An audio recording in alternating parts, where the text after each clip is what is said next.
राम राम सूर्यो. मी परवाच्या दिवशी पुण्याला गेलतो. 2 दिवस असं बघलो पोरायला.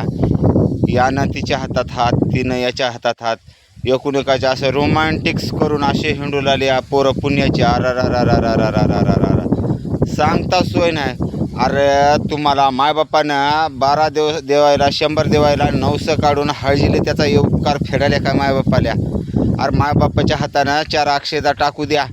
अरे एवढे लाजला ज्या विसरून टाकून तुम्ही तसेच पुण्यामध्ये नाटकं करत बसल्या तर तुमचे मायबाप काय म्हणतील तुम्हाला? काय थुकतील की नाही सोयरेधारे तुमच्या तोंडावर असं थू म्हणून?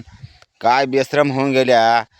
यानं त्याच्या हातात हात, तिनं याच्या हातात हात, त्यानं तिच्या गळ्यावर गळा टाकून बकोळ मला हराम आला. पण माझं झाड मनोरमध्ये विसरलं होतं जिकणीचं, तिथं दिसच नाही गेलं.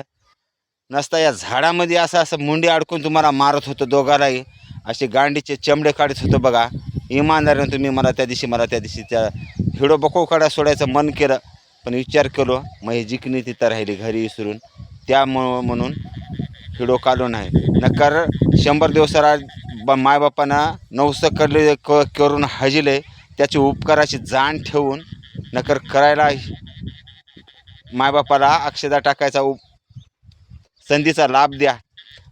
बेश्रम हो, काय सांगावं तुम्हाला. थो.